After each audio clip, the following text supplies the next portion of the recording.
Halo pemirsa, apa kabar? Liputan khusus kembali hadir. Kali ini kita berada di Kabupaten Kudus.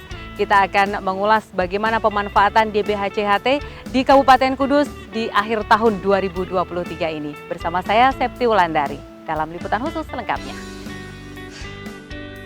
Industri rokok di Kudus memberikan kontribusi besar terhadap penerimaan cukai di Indonesia. Tahun 2022, penerimaan cukai di Kudus mencapai lebih dari 37 triliun, melebihi target yang ditentukan. Hingga target di tahun 2023 dinaikkan menjadi 39 triliun. Target ini juga telah dilampaui pihak Bea dan Cukai Kabupaten Kudus. Penerimaan cukai yang besar di Kabupaten Kudus berdampak pada penerimaan DBHCHT atau dana bagi hasil cukai hasil tembakau yang terus meningkat. Tahun 2023, Kudus menerima dana bagi hasil cukai hasil tembakau sebesar 238 miliar. Jumlah tersebut naik sekitar 35,23% dibanding tahun 2022 yang sebesar 176 miliar. Nilai DBHCHT ini masih bertambah menjadi sekitar 362 miliar 165 juta diakumulasikan dengan nilai silpa di tahun 2022.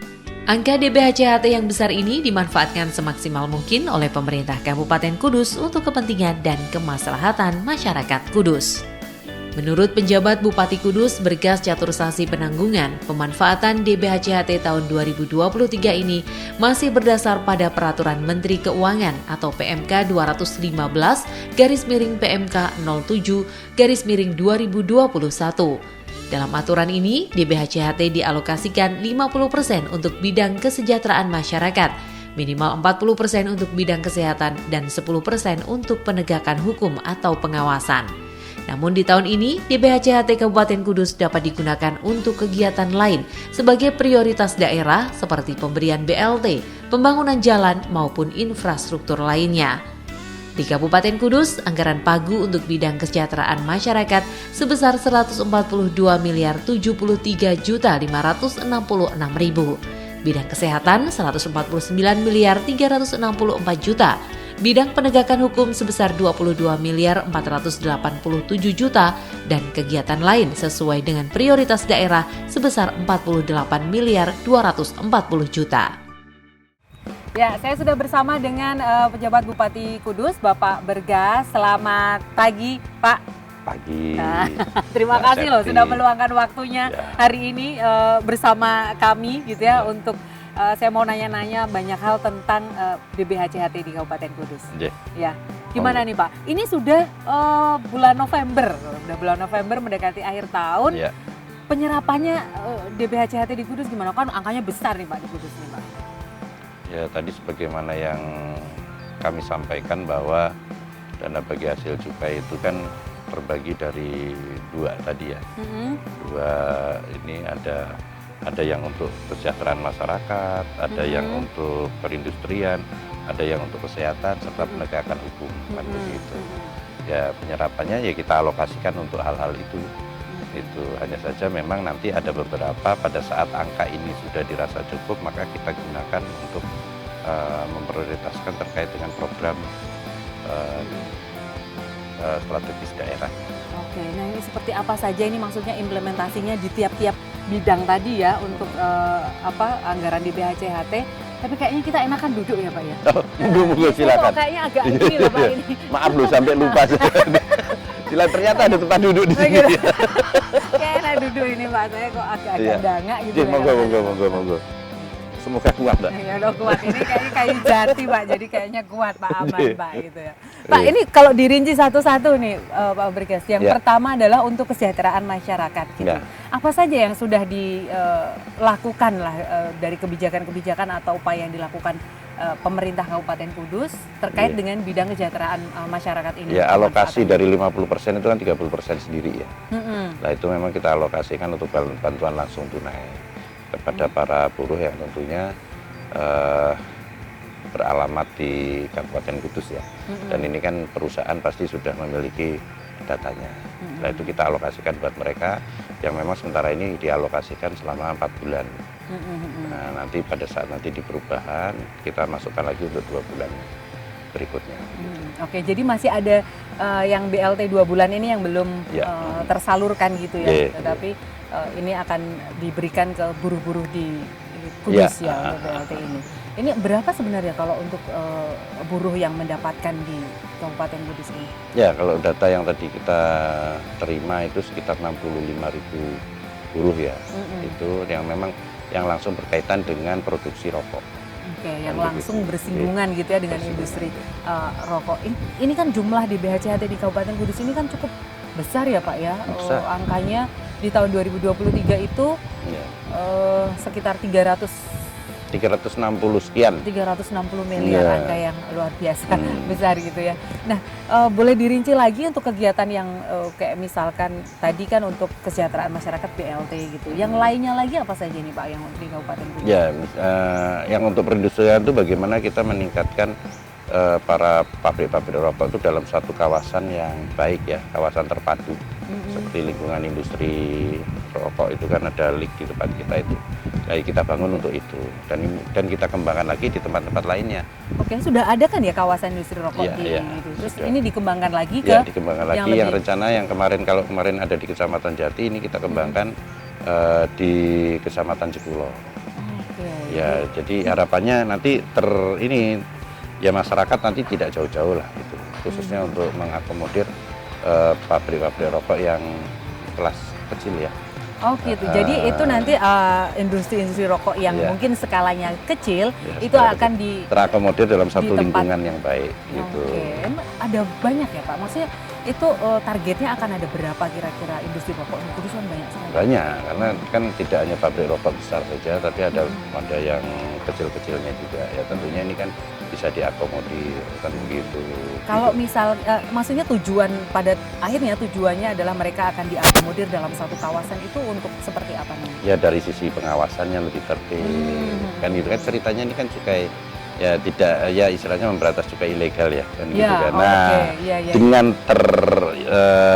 istilahnya menjadi satu sentral, tentunya berkaitan dengan pengawasan akan lebih mudah, lebih baik, terawasi dengan baik. Akhirnya nanti cukai juga tersalurkan istilahnya menjadi pemasukan negara juga baik kan gitu kan kembalinya nanti juga ke kita lagi dalam bentuk dana bagi hasil cukai lah. Setelah kembali kita manfaatkan sebesar-besarnya untuk kesejahteraan masyarakat kembali. Gitu. Jadi memang banyak hal lah ya dimanfaatkan dari DBHCHT ini. Nah, yang berikutnya adalah setelah bidang kesejahteraan tadi ada bidang kesehatan. Nah, apa nih kalau di 2023 ini yang sudah diimplementasikan dari anggaran itu?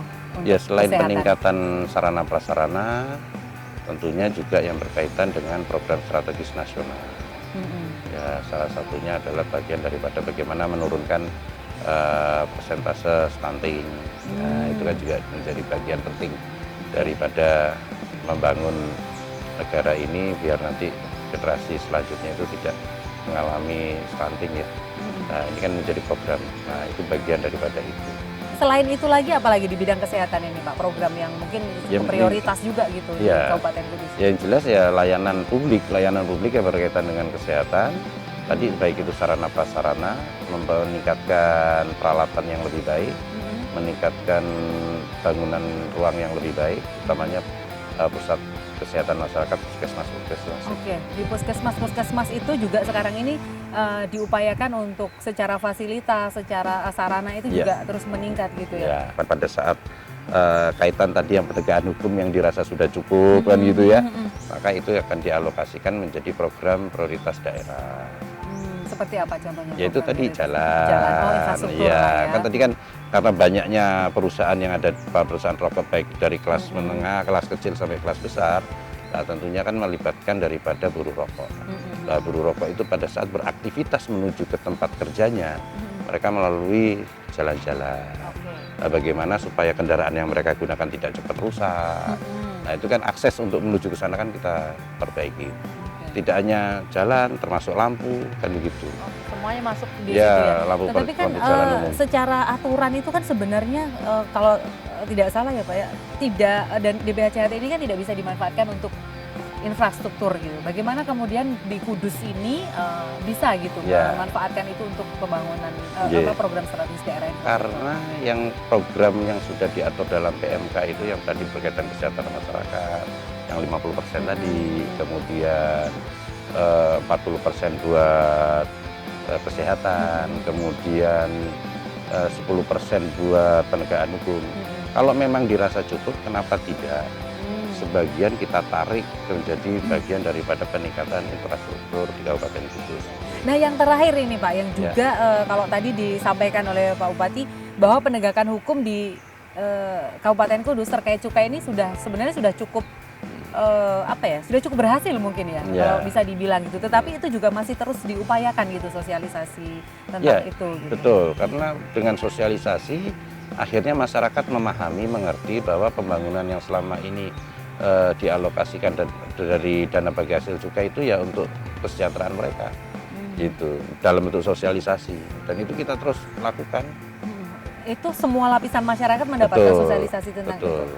Tidak hanya berkaitan dengan masyarakat, ini kan muter ini di berbagai komunitas, ada komunitas buruh, ada komunitas masyarakat, tokoh masyarakat, tokoh agama, sampai aparat pun kita sampaikan, biar nanti mereka menjadi bagian daripada hasil dari sosialisasi untuk memantau bahwa pembangunan di Kabupaten Kudus itu salah satunya dibiayai melalui dana bagi hasil cukai. Karena kalau mungkin kalau dilihat dari data, mungkin kayak rokok-rokok ilegal di Kabupaten Kudus ini kayaknya sudah tidak dari hasil kemarin saya lihat misalnya dirilis bea cukai atau apalagi di Kudus ini sudah tidak begitu banyak ditemukan semacam. Ya alhamdulillah. Oke.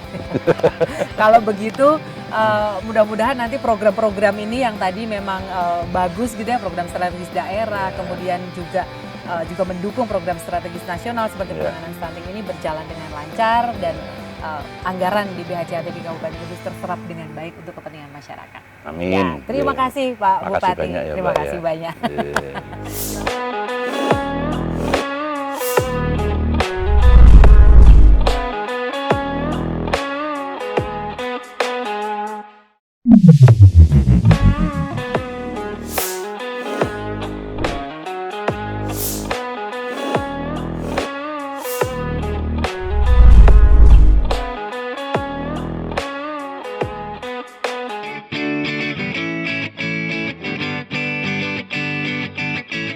Penggunaan DBHCHT bidang kesejahteraan masyarakat di tahun 2023 terbagi menjadi 2 program besar, yaitu program pembinaan industri dan pembinaan lingkungan sosial. Pada program pembinaan industri meliputi pendataan dan pengawasan mesin pelinting rokok serta pemberian sertifikat, kode registrasi mesin pelinting rokok, kemudian pembentukan, pengelolaan dan pengembangan sentra industri hasil tembakau. Selain itu, pada tahun ini, anggaran dapat digunakan kembali untuk penyediaan infrastruktur konektivitas yang mendukung industri hasil tembakau, seperti perbaikan jalan yang dilalui dalam distribusi industri tembakau. Alokasi anggaran untuk program pembinaan industri ini mencapai 64 miliar 379 juta. Sementara untuk program pembinaan lingkungan sosial terdiri dari pemberian bantuan langsung tunai sebesar 63 miliar 640 juta untuk sedikitnya 65.000 buruh rokok di Kudus. BLT ini diberikan secara bertahap, masing-masing 300.000 selama 6 bulan. Pembinaan lingkungan juga dilakukan dengan peningkatan keterampilan kerja yang diimplementasikan dalam 27 jenis pelatihan. Pelatihan keterampilan kerja ini menyasar pada para pekerja atau buruh rokok ataupun keluarganya, pekerja rokok yang terkena pemutusan hubungan kerja, dan masyarakat umum yang sudah ditentukan sesuai dengan aturan yang ditetapkan pemerintah daerah, serta ditujukan untuk masyarakat yang tidak mampu dan membutuhkan peningkatan kemampuan. Pelatihan keterampilan yang dilaksanakan oleh Balai Latihan Kerja atau BLK berdurasi 17 atau 22 hari, tergantung jenis keterampilannya. Pelatihan berbagai keterampilan ini mendapat antusias yang tinggi dari masyarakat Kudus. Hal ini terlihat dari banyaknya jumlah pendaftar hingga melebihi kuota yang ada. Untuk itu, Dinas Kerperinkop UKM melalui Balai Latihan Kerja perlu melakukan seleksi agar tepat sasaran. Seperti Ica, warga Kudus berusia 22 tahun ini. Ia menjadi salah satu penerima manfaat dana bagi hasil cukai hasil tembakau melalui pelatihan peningkatan kemampuan keterampilan make up artist. Keterampilan yang memang menjadi minatnya sejak dulu. Yang saya dapetin di sini pertama ilmu ya tentu aja. Ilmunya tuh saya merasa kayak tambah gitu karena banyak relasi, banyak teman-teman saya ternyata emang dia tuh di bidang MOA tuh emang kayak udah proper gitu loh, udah bagus banget. Jadi kayak aku tambah ilmu dari mana-mana, dari ada gurunya juga membantu. Jadi di aku ngerasain banget gitu, banyak banget nambah ilmu, nambah pengalaman, nambah relasi.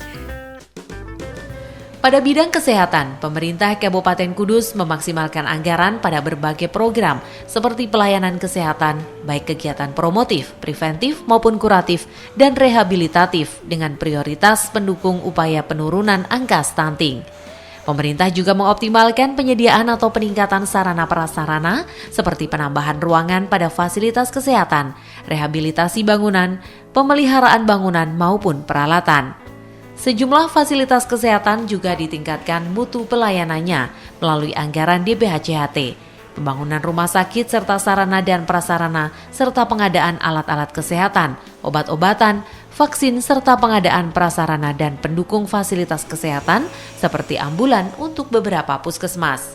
Pembangunan fisik yang berkaitan langsung dengan pelayanan, yang pertama. Yang kedua, kami manfaatkan juga untuk pengadaan alat-alat kesehatan yang itu menunjang ya, menunjang. Jadi di kegiatan fisik kami itu ada penambahan ruang layanan untuk imunisasi, kemudian ada pemeliharaan di ruang khusus penyakit menular, penyakit TB dan kusta gitu. Beberapa alat kesehatan yang kami adakan seperti alat pengukur tekanan darah, tensimeter, kemudian Doppler untuk memeriksa denyut jantung bayi atau janin pada ibu hamil, kemudian pengadaan obat-obatan, kemudian regen dan kebutuhan di laboratorium. Poli umum, poli gigi, laborat, pemeriksaan lansia, apotek, kemudian ruang tindakan, kemudian ruang TB. Selain untuk mendukung pelayanan kesehatan yang maksimal dengan pembangunan fasilitas kesehatan, anggaran DBHCHT di bidang kesehatan juga digunakan untuk pembayaran iuran jaminan kesehatan penduduk yang didaftarkan oleh pemerintah daerah, termasuk pekerja yang terkena pemutusan hubungan kerja. Begitu pula dengan sarana pengelolaan limbah dan air bersih.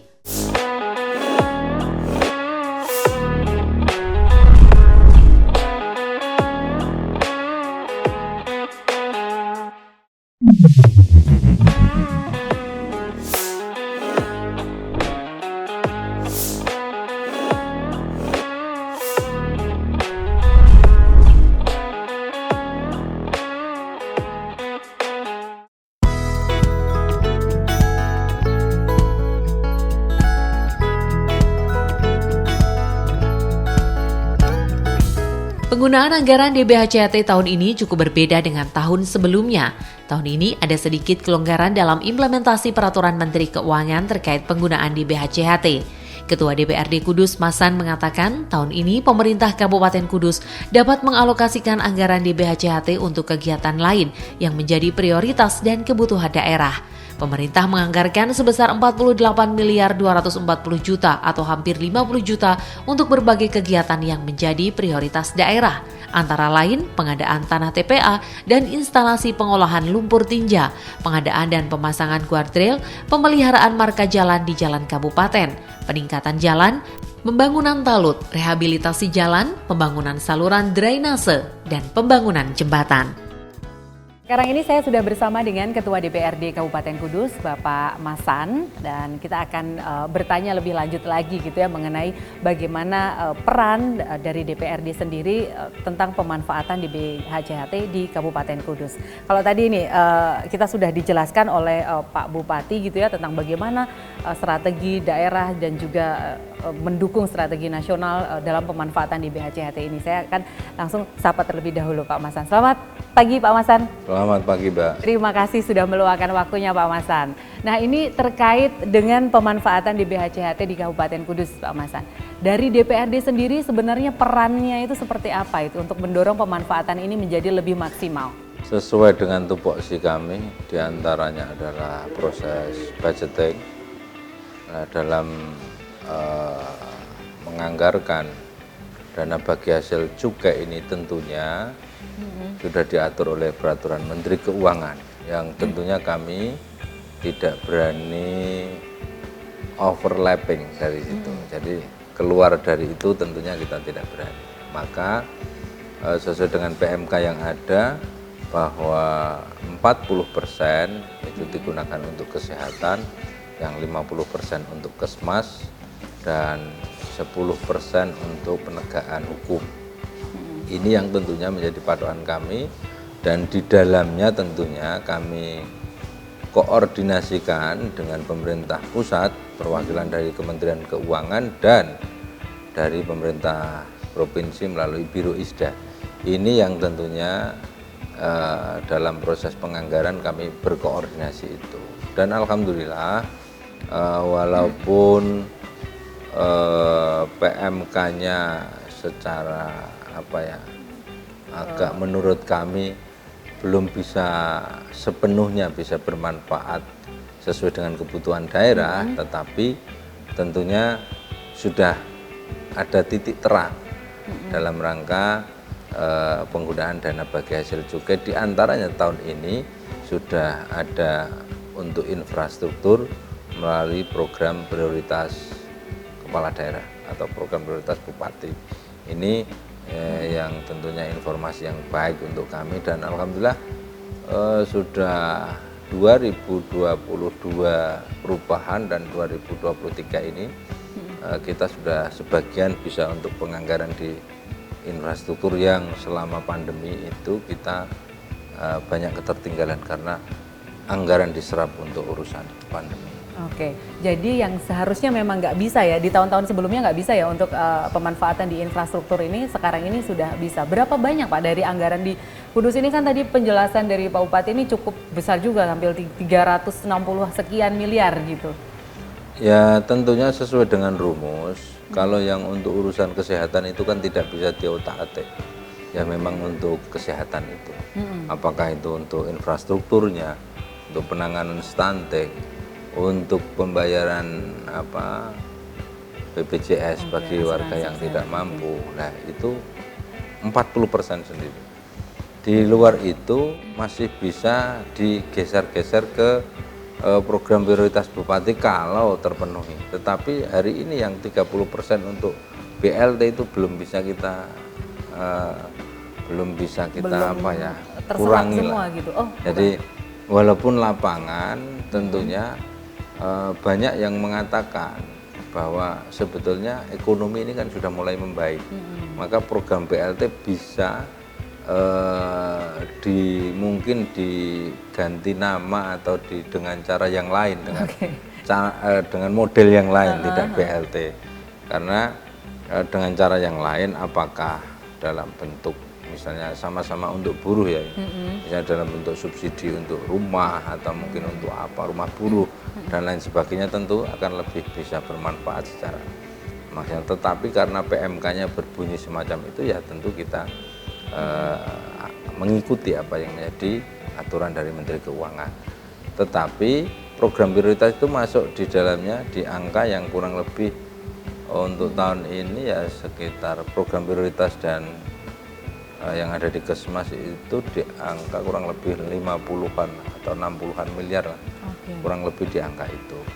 Dan terus akan kami komunikasikan, kami perjuangkan supaya untuk infrastruktur ini bisa naik. Oke, nah itu kan tadi sudah diserap untuk pembangunan infrastruktur. Boleh dijelaskan nih Pak Masan, seperti apa contohnya di Kabupaten Kudus ini yang mungkin sekarang ini sudah terlaksana pembangunan gitu, yang sudah bisa dinikmati oleh masyarakat atau sudah proses pengerjaannya?